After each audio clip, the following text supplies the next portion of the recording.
Very good evening friends. तुम्हा सगळ्यांचं चॅनलवर स्वागत आहे. आय होप तुम्ही सगळे मजेत असाल. मी सुद्धा मजेत आहे. आणि आजचा ह्या जो व्हिडिओ आहे, ह्या व्हिडिओमध्ये आपण फायनल अकाउंटचा 12वीचा नेक्स्ट जो प्रॉब्लेम आहे कंटिन्युएशनमध्ये तो बघणार आहे. आपले 3 प्रॉब्लेम आतापर्यंत सोडवून झालेले आहेत, ज्याचे व्हिडिओज अवेलेबल आहेत आपल्या चॅनलला. जर आधीचे व्हिडिओ पाहिले नसतील, पहिले 3 प्रॉब्लेम इनकम्प्लीट असतील, तर तुम्ही ते पाहू शकता. आणि आजच्या या व्हिडिओमध्ये आपण बघणार आहे आपला 4था प्रॉब्लेम. ओके, सो व्हिडिओला सुरुवात करण्यापूर्वी तुम्हा सगळ्यांना एक रिक्वेस्ट आहे की जर तुम्ही चॅनलला सबस्क्राईब केलं नसेल तर चॅनलला नक्की सबस्क्राईब करा. येणाऱ्या पुढील काळामध्ये असे अकाउंटन्सी रिलेटेड बरेच व्हिडिओ तुम्हाला ह्यामध्ये पाहायला मिळतील. आणि हा व्हिडिओ तुम्हाला कसा वाटतोय, तुम्हाला काही शंका आहेत का प्रॉब्लेममध्ये, ते मला कमेंट सेक्शनमध्ये जरूर कळवा. किंवा माझे नंबर्स दिलेले आहेत डिस्क्रिप्शन बॉक्समध्ये, त्या डिस्क्रिप्शन बॉक्समधल्या नंबर्सवर सुद्धा कळवलं तरी सुद्धा मला चालेल. ऑलरेडी मला खूप चांगल्या पद्धतीनं लोकांकडून रिस्पॉन्स, स्टुडंट्सकडून, पालकांकडून चांगल्या पद्धतीने रिस्पॉन्स मिळतात. So thank you so much. असेच चांगल्या पद्धतीने रिस्पॉन्स देत राहा, म्हणजे मला त्यामधनं इन्स्पायरेशन मिळत राहील. ओके, सो सुरू करूया आपला प्रॉब्लेम नंबर 4 जो आहे तो बघायला. हा जो प्रॉब्लेम नंबर 4 आहे हा आपल्या 12वीच्या पुस्तकामध्ये पेज नंबरवर दिलेला आहे 32. ओके, सो पेज नंबर 32वर हा नवीन प्रॉब्लेम इथं 4 नंबरचा प्रॉब्लेम दिलेला आहे. तो बघूया आपण. प्रॉब्लेम मी वाचतो. From the following trial balance of Mister Piyush and Mister Arun, you are required to prepare trading and profit and loss account and balance sheet on that date. 2 partner आहेत मित्रांनो यामध्ये. एकाचं नाव आहे पियुष, दुसऱ्याचं नाव आहे अरुण. आणि या दोघांच्या बिझनेसचे डिटेल्स जे आहेत, ट्रायल बॅलन्स आणि ॲडजस्टमेंट्स आपल्याला रेग्युलर पद्धतीने इथं दिलेले आहेत. आणि त्यावरून आपल्याला सांगितले की फायनल अकाउंट्स आपण बनवायचे आहेत. ओके, सो आपण यानंतर काय करतो तर बेसिकली आपण पहिल्यांदा बघतो ॲडजस्टमेंट कोणत्या कोणत्या गोष्टीला आहे, त्याला आपण टिक मार्क करून घेऊ आणि त्यानंतर आपला प्रॉब्लेम आहे तो सोडवून घेऊ. Okay, so adjustment number 1, stock on hand on 31 March 2019 was cost price 40,000 and market price was ₹35,000. या ॲडजस्टमेंटमध्ये सुद्धा मागच्या प्रॉब्लेमच्या सारखं सिमिलर क्लोजिंग स्टॉकच्या 2 किमती दिलेल्या आहेत. एक आहे कॉस्ट प्राइस, दुसरी आहे मार्केट प्राइस. मग 2 किमती जेव्हा दिलेल्या असतील त्यावेळेला सर आपण कोणती किंमत वापरतो क्लोजिंग स्टॉकची, तर जी किंमत सगळ्यात छोटी आहे. म्हणजे आता इथं 40,000 आहे आणि 35,000 आहे, तर 40 आणि 35 मधली लहान संख्या आहे 35,000. तर 35,000 या संख्येतला मुख्य मानून ही ॲडजस्टमेंट जी आहे आपण इथं करणार आहे. ओके, रेग्युलर ॲडजस्टमेंट दर प्रॉब्लेममध्ये असते. Number 2 adjustment, interest on fixed deposit ₹1,200 is steel receivable. Interest जो आहे फिक्स्ड डिपॉझिटवरचा ₹1,200 तो अजून तुम्हाला मिळणार आहे, स्टील रिसिवेबल आहे. ओके, सो इथं प्रॉब्लेममध्ये बघा, क्रेडिट बाजूला खालून नंबर 3ला interest received on fixed deposit आहे, त्या पॉईंटला ही ॲडजस्टमेंट इथं आहे. ओके, सो त्याला टिकमार्क आपल्याला त्यासाठी करावी लागेल. Okay, number 3, provide RDD at 2.5% on sundry debtors. तुमचे जे डेटर्स आहेत त्या डेटर्सला 2.5% RDD क्रिएट करायला सांगितलं आहे. बघा, RDD क्रिएट करायला प्रत्येक प्रॉब्लेममध्ये तुम्हाला सांगितलेलाच असतो. RDDची ॲडजस्टमेंट आपण करतो डेटर्सवर, तर डेटर्सला तुम्ही टिक मार्क करून घ्या. ओके, नेक्स्ट काय आहे बघा, नंबर 4, डिप्रिसिएट फर्निचर बाय 5%. फर्निचरला 5% डिप्रिसिएशन सांगितलेलं आहे. ओके, फर्निचर आणि डिप्रिसिएशनची जी ॲडजस्टमेंट आहे ती बघा प्रत्येक प्रॉब्लेममध्ये आपल्याला रेग्युलर आलेली असते.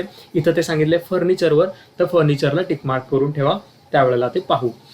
Number 5, goods destroyed ₹8,000 by fire and insurance company admitted a claim of ₹6,000 only.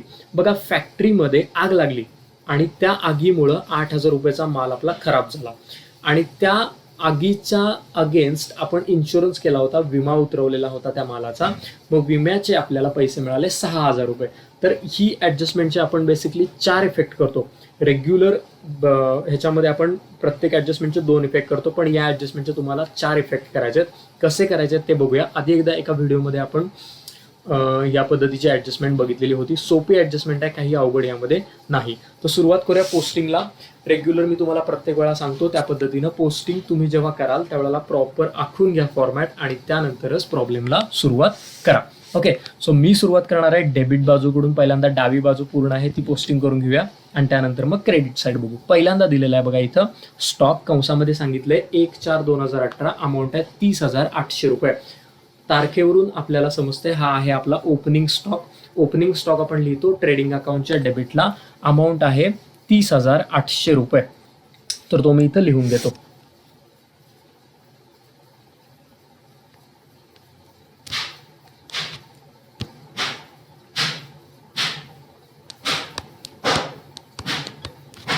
Okay, opening stock मी लिहिला ट्रेडिंग अकाउंटच्या डेबिटला 30,800 रुपये. नंबर 2 आहेत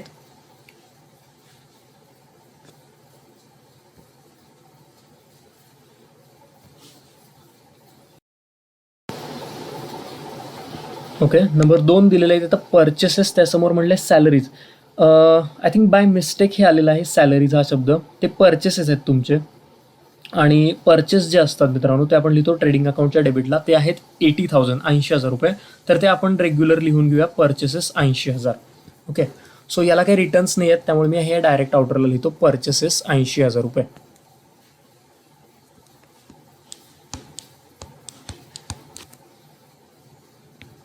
ओके, सेमी बघा ट्रेडिंग अकाउंटच्या डेबिटला लिहिले परचेसेस 80,000. नेक्स्ट यानंतर तिसरा पॉईंट आहे सॅलरीज 5,000. बघा सॅलरीज हा खर्च होतो ऑफिसमध्ये जे कर्मचारी काम करत असतात त्यांना आपण सॅलरी देतो. तर त्याचा हा खर्च आहे सॅलरीज, तो दिलेला आहे इथं 5,000 रुपये. तर PL अकाउंटच्या डेबिटला येईल टू सॅलरीज 5,000 रुपये.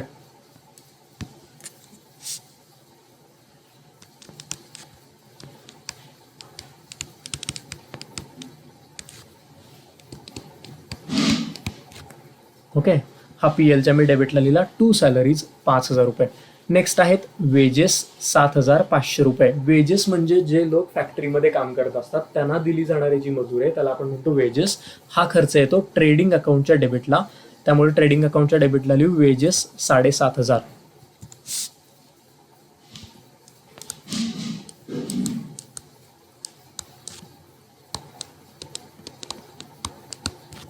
Okay, to wages 7,500. नेक्स्ट आहे यानंतर कॅरेज म्हणजे एखाद्या कमी अंतरासाठी केलेली वाहतूक किंवा ज्याला म्हणतो आपण हमाली. तर हे लिहितो खर्च. हे खर्च होतात कुठं मित्रांनो, तर ते होतात फॅक्टरीमध्ये, म्हणून हे खर्च आपण लिहिणार आहे ट्रेडिंग अकाउंटच्या डेबिटला. कॅरेज 3,000 रुपये.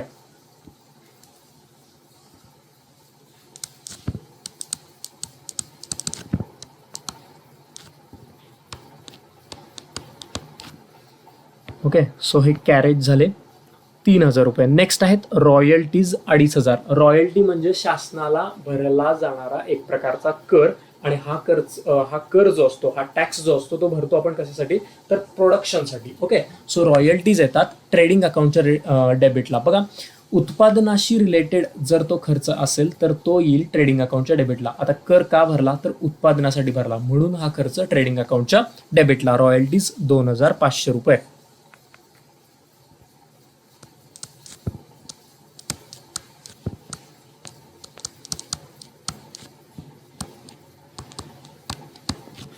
ओके, रॉयल्टीज झाले 2,500. यानंतर आहेत बघा फ्रेट म्हणजे सुद्धा काइंड ऑफ कॅरेज किंवा हमाली वाहतूक या स्वरूपाचा खर्च. फ्रेट हा खर्च सुद्धा ट्रेडिंग अकाउंटच्या डेबिटलाच येतो. फ्रेट दिलेला आहे तिथं 700 रुपये.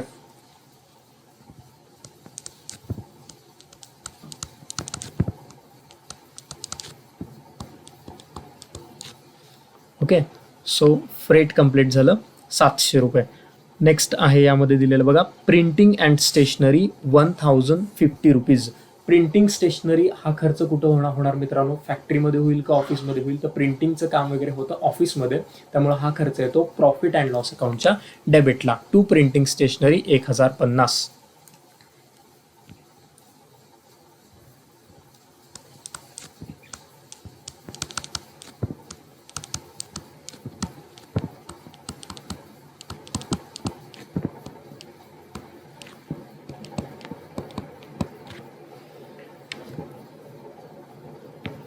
ओके, सो PLच्या डेबिटला आपण हे लिहिलेलं आहे टू प्रिंटिंग अँड स्टेशनरी 1,050 रुपये.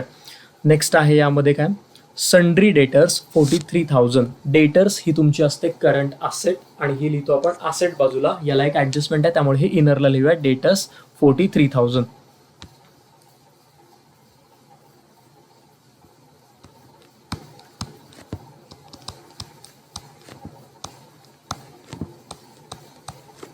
इनरला लिहिलंय कारण याला एक ॲडजस्टमेंट आहे. बघा, मी हे बॅलन्स शीटच्या असेट बाजूला करंट असेटमध्ये डेटर्स लिहिलेले आहेत. ओके, नेक्स्ट आहे यानंतर काय बघा, फर्निचर 20,200 रुपये. फर्निचर ही तुमची फिक्स्ड असेट आहे मित्रांनो. ओके, हे असेट बाजूला आपल्याला लिहायचं आहे. आणि आठवत असेल की फर्निचरवर त्यांनी एक डिप्रिसिएशनची ॲडजस्टमेंट सांगितलंय, त्यामुळे हे आपण लिहिताना इनरला लिहू, फर्निचर 20,200 रुपये.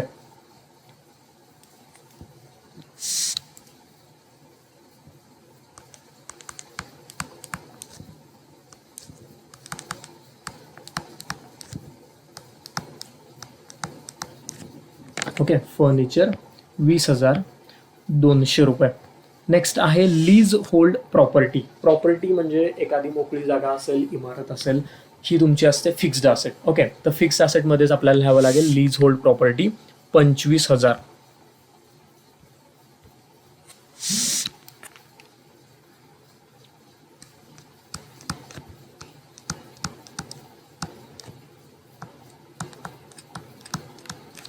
ओके, याला काय ॲडजस्टमेंट नाही आहे मित्रांनो, म्हणून मी हे आउटरला लिहिलं. नेक्स्ट आहे इन्व्हेस्टमेंट. इन्व्हेस्टमेंट दिलेली आहे इथं किती, 15,000 रुपये. इन्व्हेस्टमेंटला मराठीत आपण म्हणतो गुंतवणूक. गुंतवणूक ही आपली असेट असते, तर इन्व्हेस्टमेंट समोर लिहून घेऊया हे 15,000 रुपये. इन्व्हेस्टमेंट इथं ऑलरेडी आपण लिहिलंय, ह्याच्या समोर लिहू इन्व्हेस्टमेंटच्या 15,000.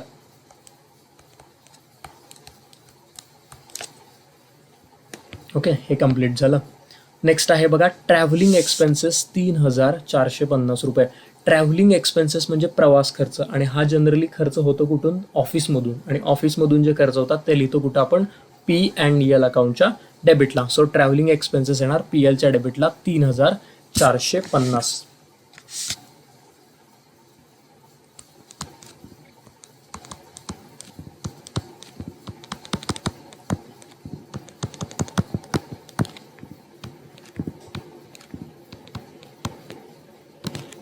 ओके, ट्रॅव्हलिंग एक्सपेन्सेस लिहिले मी 3,450 रुपये PLच्या डेबिटला.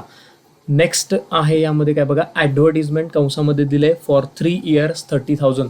प्रत्येक प्रॉब्लेममध्ये ॲडव्हर्टिजमेंट ह्या पॉईंटला ही हिडन ॲडजस्टमेंट बघा किती कंटिन्यू येते. ओके, सो बोर्डाचं पण ते बुक जे ज्यांनी बनवलंय त्यांनी पण बघा किती चांगल्या पद्धतीने बनवलंय की त्यामध्ये प्रत्येक प्रॉब्लेममध्ये ही ॲडजस्टमेंट कंटिन्युअसली येते. त्यामुळे आपल्यालाही एक प्रकारे तो शिकायला तो भाग किती इझी होऊन जातोय, किंवा आपण त्याच्याशी किती हॅबिच्युअल होऊन जाते, किती चांगली सवय आपल्याला इथं बनते आपली, की ज्या पद्धतीनं आपण हे पूर्ण व्यवस्थित करू शकतो. तर पहिल्यांदा ॲडव्हर्टिजमेंट हा खर्च होतो ऑफिसमधून, त्यामुळे तो PLच्या डेबिटला येईल. ॲडजस्टमेंट आहे म्हणून तो मी इनरला लिहितो. टू ॲडव्हर्टिजमेंट 30,000 रुपये.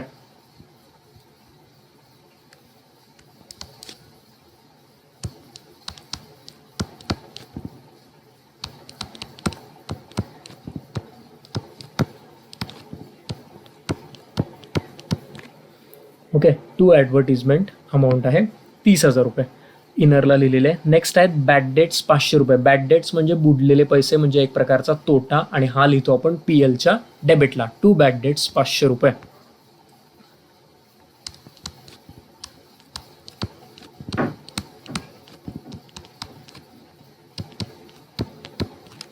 ओके, हे इथं कम्प्लीट झालं. नेक्स्ट आहे डिस्काउंट अलाउड 1,800 रुपये. डेबिटला आलेला डिस्काउंट हा आपण PLच्या डेबिटला लिहितो, म्हणजे हा आपण लोकांना दिलेला डिस्काउंट आहे. एखाद्याला डिस्काउंट देणं म्हणजे हा आपल्यासाठी असतो खर्च, तर हा येणार PLच्या डेबिटला. टू डिस्काउंट 1,800 रुपये.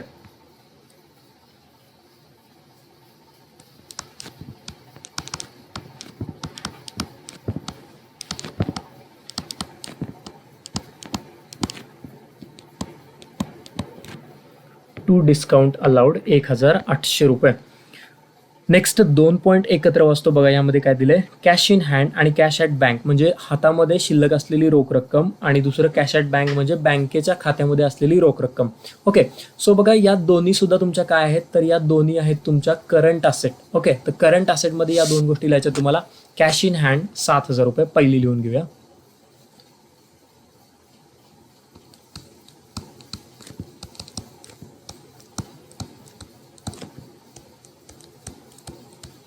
आणि दुसरी आहे कॅश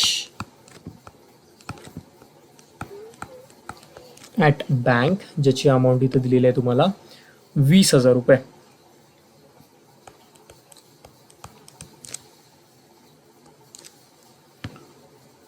ओके, सो ही इथं कंप्लीट झाली. नेक्स्ट आहेत फिक्स्ड डिपॉझिट्स, अमाऊंट आहे 15,000 रुपये.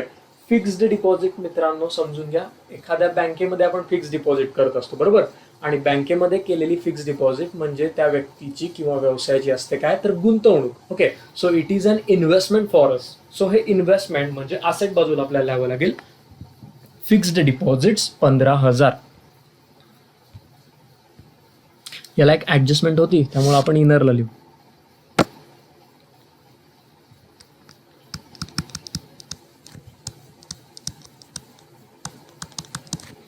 ओके, फिक्स्ड डिपॉझिट अमाऊंट आहे 15,000.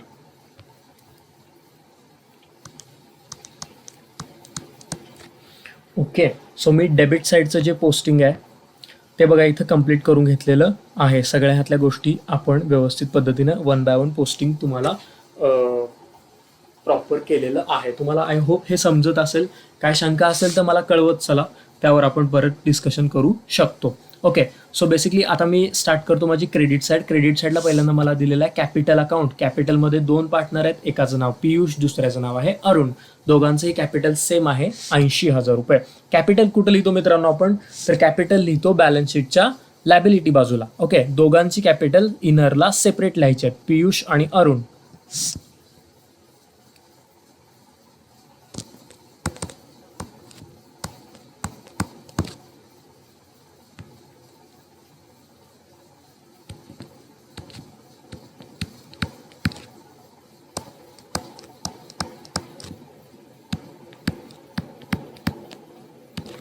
ओके, पियुष आणि अरुण दोघांचे कॅपिटल मी लॅबिलिटी बाजूला लिहिलेलं आहे 80,000 रुपये. इनरला लिहिले.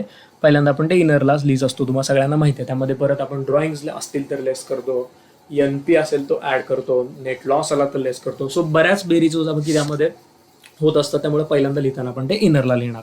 नेक्स्ट आहे क्रेडिटर्स. क्रेडिटर्स ही तुमची काय आहे तर क्रेडिटर्स ही तुमची आहे करंट लॅबिलिटी. लॅबिलिटी बाजूला लिहूया आहे क्रेडिटर्स 20,500 रुपये.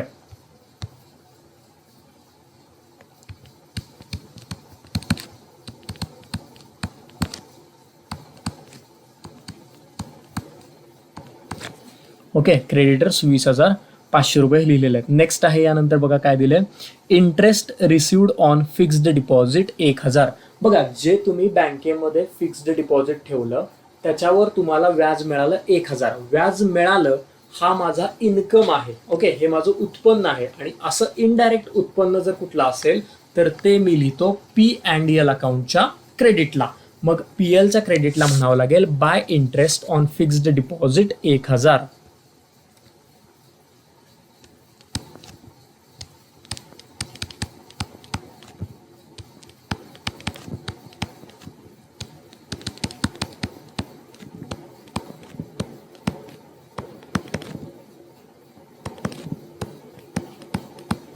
ओके, बेसिकली हे मी इनरला लिहितोय मित्रांनो, कारण याला एक ऍडजस्टमेंट आहे.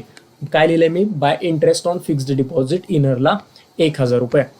Okay, next bank overdraft 10,000. Bank overdraft ही तुमची आहे current liability. Okay, so current liability बाजूला लिहूया बँक ओव्हरड्राफ्ट 10,000 रुपये.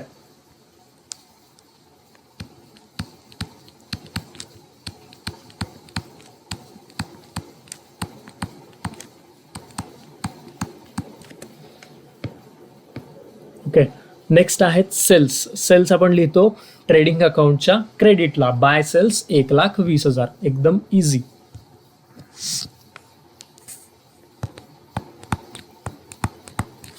रिटर्न्स वगैरे काय नाही आहेत यामध्ये, त्यामुळे मी हे डायरेक्ट आउटरला लिहिलेलं आहे.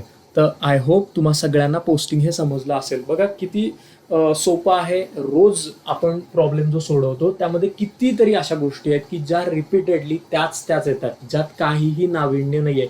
एखादी ॲडजस्टमेंट, एखादाच कुठला तरी ट्रायल बॅलन्समध्ये पॉईंट एखादा नवीन असतो. अदरवाईज हा प्रॉब्लेम जो आहे तो बेसिकली कसा राहतो, सिमिलर राहतो. ओके, सो याचा तुम्ही फायदा जास्तीत जास्त उठवून घ्या. जेवढं तुम्हाला शक्य आहे जास्त चांगल्या पद्धतीने हे मेमराईज करा, जास्तीत जास्त प्रॅक्टिस करा.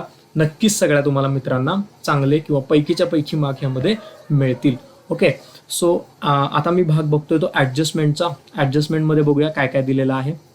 नंबर 1, क्लोजिंग स्टॉक दिलेला आहे आपल्याला 2 किमती 40,000 आणि 35,000. कुठली किंमत घ्यायची तर सगळ्यात लहान किंमत घ्यायची. ज्या वेळेला क्लोजिंग स्टॉकच्या 2 किमती दिल्या असतील त्यावेळेला आपण सगळ्यात त्यातली कुठली घेणार, लहान किंमत घेणार. वारंवार सांगतोय मी तुम्हाला, कारण माझा उद्देश हाच आहे की ते तुम्हाला पाठ व्हावं किंवा हे तुमच्या फिक्स डोक्यामध्ये बसावं. ओके, ठीक आहे. जशा पद्धतीनं बघा, आपण लहानपणी 2चे पाढे म्हणलेत आणि आता कुठलाही पाढा त्यातला विचारला तर आपल्याला एकदम पटकन येत असतो, बरोबर. का तर आपण ते तेवढ्या वेळेला रिपीट केलेलं असतं. असंच आहे हे कॉमर्सचं, अकाउंटचं. 11-12वीचं जर तुमचं एकदम परफेक्ट असेल ना, तर पुढं तुम्हाला ऑटोमॅटिकली ते जास्तीत जास्त इझी जाईल. म्हणून मी तुम्हाला सांगतोय की यातली तुम्हाला काय घ्यायची, कुठली किंमत घ्यायची, तर लहान किंमत by closing stock 35,000. Okay, 2 effect त्याचे. पहिल्यांदा ट्रेडिंगच्या क्रेडिटला बाय क्लोजिंग स्टॉक 35,000. दुसरा इफेक्ट करंट असेटमध्ये क्लोजिंग स्टॉक 35,000 रुपये. ओके, दोन्ही इफेक्ट आपण याचे घेतलेले आहेत. नेक्स्ट बघा, ॲडजस्टमेंट बघूया. Interest on fix deposit ₹1200 steel receivable. Okay, जे फिक्स डिपॉझिट बँकेमध्ये आपण करून ठेवले त्यातले ₹1200 अजून यायचे आहेत. ओके, जे मला मिळणार आहेत ते पहिल्यांदा आपण मुख्य इन्कममध्ये आपल्या ॲड करायचे. म्हणजे आता इथं याचा पहिला इफेक्ट घेतला आपण PLच्या क्रेडिटला, त्यामध्ये पहिल्यांदा ते ॲड करूया. ॲड रिसिवेबल जे आहेत 1200, 1000 आणि 1000, 2000 आणि हे वरचे 200. ओके, इथे टोटल लिहिले आपण. बघा किती याचे होते, हां 1200. तर हे 1200 पहिल्या इंटरेस्टमध्ये आपण ॲड केले. आता बघा, हे कशावरचं व्याज यायचं आहे तुम्हाला, हे याचं आहे फिक्स डिपॉझिटवरचं. तर ह्या फिक्स डिपॉझिटमध्ये ॲड करायचे आपण ते ॲड इंटरेस्ट रिसिवेबल 1200. ओके, 15 अधिक 1 16,000 आणि हे आउटरला 200. तर ॲडजस्टमेंटचे 2 इफेक्ट मी कसे केले बघा. ही ॲडजस्टमेंट नवीन आहे. एखाद्या गुंतवणुकीवरचं जर व्याज अजून यायचं असेल तर बेसिकली त्याचे 2 इफेक्ट येतात. एक तर प्रॉफिट अँड लॉस अकाउंटच्या क्रेडिटला जर तिथं व्याज असेल तर त्या व्याजामध्ये हे ॲड करा. दुसरा पॉईंट, जिथं तुम्ही फिक्स्ड असेट्स किंवा तुमची ती गुंतवणूक लिहिलेली आहे त्या गुंतवणुकीच्या किमतीमध्ये त्याचं व्याज जे आहे ते तुम्ही ॲड करा. दोन्हीही इफेक्ट मी केलेले आहेत. क्लास सुरू झाल्यानंतर आपण हे इफेक्ट आहेत ते मराठीमध्ये नक्की लिहून घेऊया. ओके, परत तुम्ही आणि मला आठवण करून द्या त्यावेळेला. ओके, नेक्स्ट आहे point number 3. Provide RDD at 2.5% on sundry debtors. डेटर्सवर 2.5% RDD काढा. Regular adjustment. डेटर्सवर पहिल्यांदा RDD काढू. इथं डेटर्सच्या खाली म्हणू less RDD at the rate 2.5%.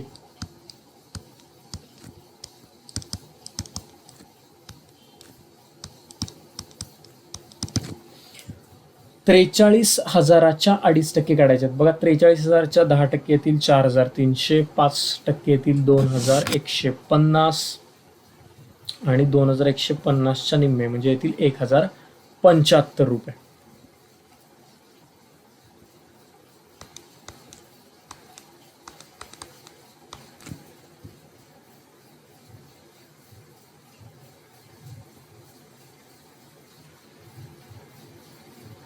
Okay, आता वजाबाकी करूया. 43,000 लेस मायनस 1,075, 41,925, 41,925 रुपये.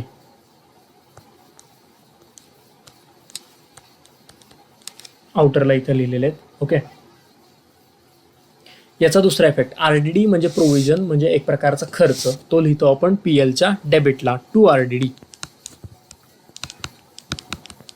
अमाऊंट आहे 1,075 रुपये. तर ही ॲडजस्टमेंट सुद्धा कंप्लीट झाली. रेग्युलर ॲडजस्टमेंट होती. RDDची पहिला इफेक्ट केला डेटर्समधनं लेस, दुसरा इफेक्ट केला PLच्या डेबिटला. ओके, नेक्स्ट आहे ॲडजस्टमेंट डिप्रिसिएट फर्निचर बाय 5%. सगळ्यांची फेवरेट ॲडजस्टमेंट, सगळ्यांना येते. फर्निचरवर 5% डिप्रिसिएशन त्यांनी सांगितलेलं आहे. ओके, फर्निचरच्या खाली म्हणू लेस डिप्रिसिएशन ॲट द रेट 5%. 20,200च्या 5%, 20,200च्या 10% येणार 2,020, म्हणजे इथे येणार 1,010.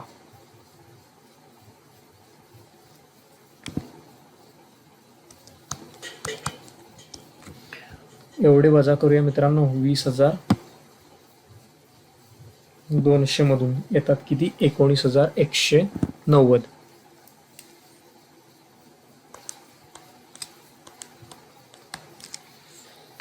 ओके, सो ही ॲडजस्टमेंट इथं कंप्लीट झाली. यानंतर याचा दुसरा इफेक्ट घ्यायचा PLला. PLच्या डेबिटला to depreciation on furniture. Amount आहे 1,010 रुपये.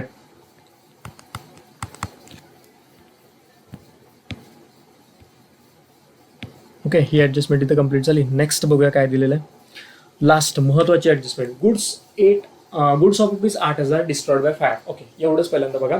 8,000 रुपयाचा माल आगीमुळं नुकसानीमुळं खराब झाला. ओके, मी मागे एकदा तुम्हाला एक वाक्य सांगितलं होतं जे असं आहे की कोणत्याही कारणानं फॅक्टरीमधून माल बाहेर गेला की त्याची पहिली नोंद करायची ट्रेडिंग अकाउंटच्या क्रेडिटला. ओके, कोणत्याही कारणानं म्हणजे विक्री होऊन माल बाहेर जाऊ दे, आग लागल्यामुळं माल बाहेर जाऊ दे, चोरी झाल्यामुळं जाऊ दे, कुठलंही कारण असू दे, माल फॅक्टरीमधून बाहेर गेला की त्याची पहिली नोंद देणार ट्रेडिंग अकाउंटच्या क्रेडिटला. मग इथं ट्रेडिंग अकाउंटच्या क्रेडिटला म्हणायचं by goods destroyed by fire 8,000 रुपये. By goods destroyed by fire amount आहे 8,000 रुपये. ओके, सो बेसिकली आता दुसरं मला एक उत्तर सांगा की माल आगीमुळं जळाला किंवा आगीमुळं मालाचं नुकसान झालं, हा आपल्यासाठी खर्च असेल का हा आपल्यासाठी इन्कम असेल? बेसिकली हा पॉईंट आपल्यासाठी तोट्याचा आहे का हा पॉईंट आपल्या फायद्याचा आहे? ओके, काय होईल यामध्ये विचार करा. आगीमुळं माल खराब होणं हे आपल्या फायद्याचं आहे का हे आपल्या तोट्याचं आहे? ऑब्व्हियसली हे काय आपल्या तोट्याचा आहे, म्हणजे हा एक प्रकारचा खर्च आहे. मग खर्च किंवा तोटे आपण याचा दुसरा इफेक्ट कुठं लिहितो तर तो लिहितो PL अकाउंटच्या डेबिटला. तर दुसरा इफेक्ट त्याचा करायचा PL अकाउंटच्या डेबिटला to goods destroyed by fire. किती अमाऊंट होती याची? इनरला लिहायची 8,000 रुपये. ओके, ह्याची अमाऊंट आहे नुकसानीची किती तुमच्या? 8,000. तर ही इथं आपण लिहिली. ओके, आता त्यातला राहिलेला अर्धा भाग बघा. And insurance company admitted a claim of rupees 6,000 only. आता मी हे वाक्य काय म्हणते तर जो माल तुमचा आगीमुळं जळाला त्याचा तुम्ही विमा केला होता आणि आगीमुळं माल जो तुमचा खराब झाला ते तुम्ही त्या विमा कंपनीला सांगितलं की आमच्या इथं आग लागले आणि असा 8,000 रुपयाचा माल खराब झालाय तर आम्हाला नुकसानीची तुम्ही भरपाई द्या. तर मग विमा कंपनीनं काय केलं, त्या 8,000च्या नुकसानीच्या पोटी तुम्हाला दिले 6,000 रुपये. तर आता याचे दोन इफेक्ट कसे करायचे ते बघा. 6,000चे या. तर पहिली गोष्ट, मगाशी म्हटलं माझं नुकसान झालं तर 8,000, पण आता ते नुकसान कमी झालं 6,000. मग ह्याला म्हणायचं लेस इन्शुरन्स क्लेम 6,000. ओके, 8 मधून 6 गेले म्हणजे माझं मुळामध्ये नुकसान आगीमुळे किती झालं तर मित्रांनो इथं झालं 2,000चं. ओके, आता बघा हे जे 6,000 रुपये आहेत हे मला मिळणार आहेत म्हणजे रिसिवेबल आहे. ओके, एखादी गोष्ट जेव्हा मिळणार असते तेव्हा ती आपली असेट असेल का ती आपली लायबिलिटी असेल? ओके, मला मिळणार आहेत हे पैसे, मिळणार आहे म्हटल्यावर माझी काय असणार ती असेट, म्हणून हे दुसरं लिहायचं करंट असेटमध्ये इन्शुरन्स क्लेम 6,000 रुपये.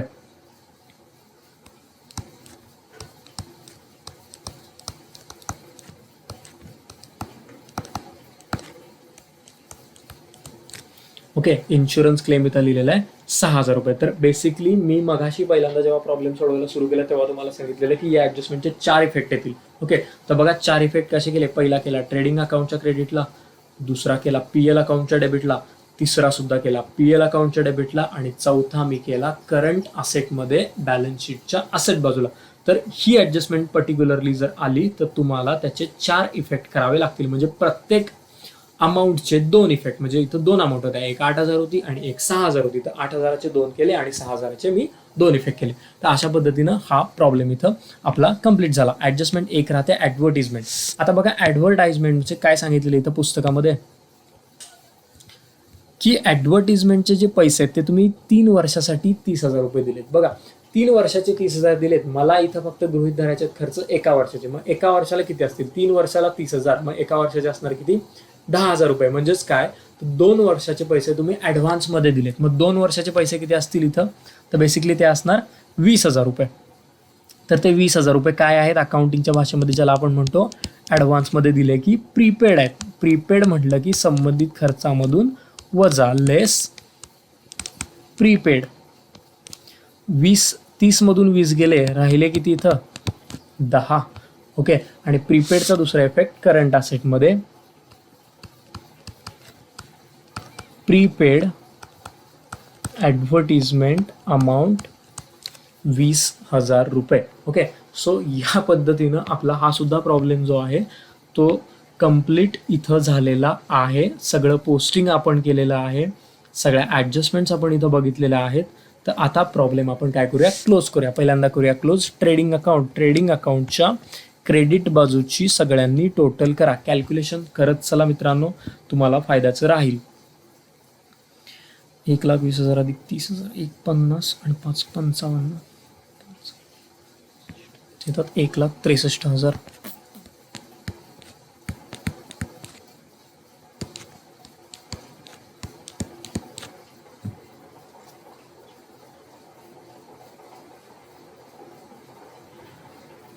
$1,63,000 मधून डेबिट साईड पूर्ण वजा करा.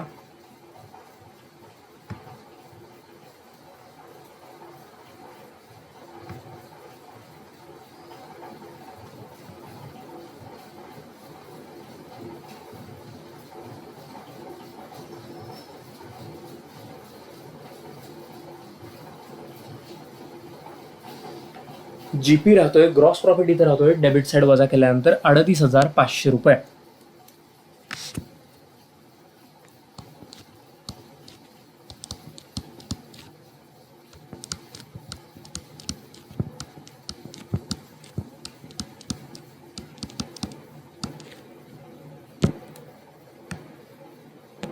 पहिलं उत्तर आपल्याला इथं मिळालेलं आहे.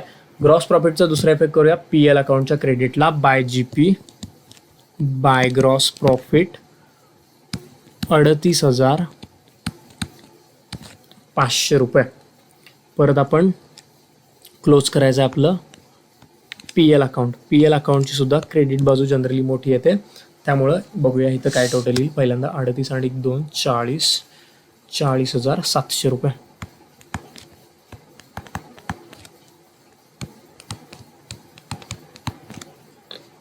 यामधून पूर्ण डेबिट साईड आहे ती वजा करूया.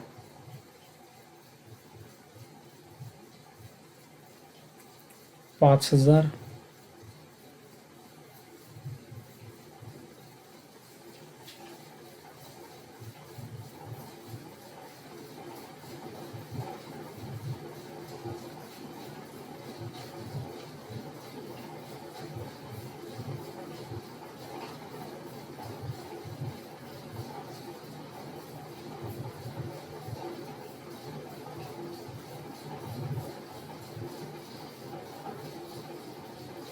नेट प्रॉफिट राहतो मित्रांनो येतो 14,815 रुपये.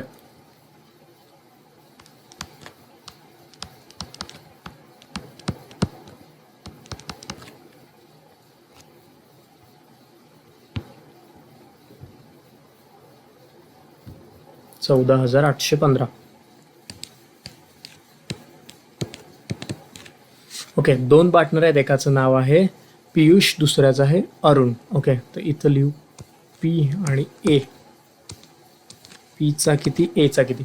बघा प्रॉब्लेममध्ये पार्टनरशिपचा रेशो तुम्हाला दिलेला नाही की कोणत्या रेशोमध्ये ते लोक डिवाइड करतात त्यांचा प्रॉफिट. तर जेव्हा बघा पार्टनरशिपचा रेशो दिलेला नसतो त्यावेळेला 50-50% धरायचा, समसमान वाटून घेतात असं गृहीत धरायचं. मग 14,815ला तुम्ही 2ने डिवाइड करा, 2 त्याला भागा, उत्तर मिळेल ते असेल तुमचं प्रॉफिट प्रत्येकाचं.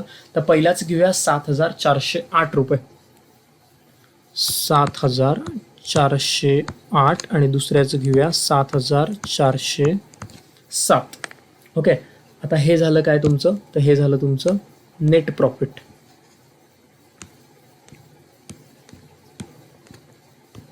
नेट प्रॉफिट काय करतो आपण, तर नेट प्रॉफिट प्रत्येक कॅपिटलमध्ये पार्टनरच्या काय करतो आपण ॲड करतो. तर प्रत्येक पार्टनरच्या कॅपिटलमध्ये ॲड करूया. ॲड NP, ज्यामध्ये पहिलं 7,408,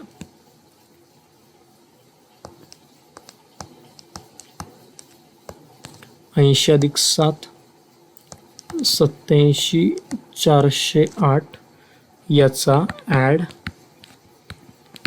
नेट प्रॉफिट 7,407 87,407 रुपये. ओके, सो बेसिकली मी ॲड केलं. लास्ट स्टेप मला करायची आहे बॅलन्स शीटच्या दोन्ही बाजूची टोटल करायची. करूया टोटल आता.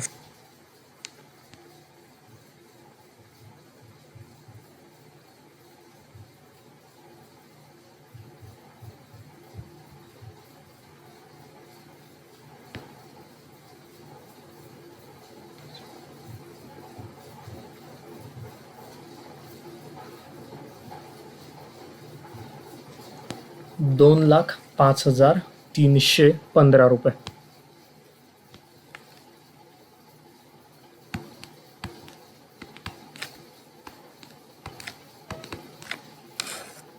आता इकडली करूया.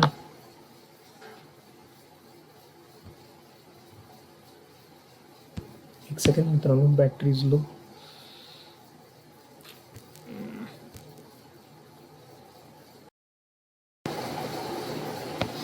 Okay, sorry.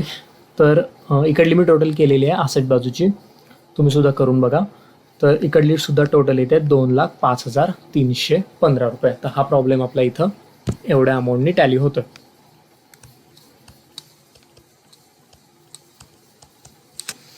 Okay, so thank you so much for watching. तुमचा जो रिस्पॉन्स असेल तो नक्की मला कमेंट बॉक्समध्ये कळवा, मी वाट बघतो त्याची.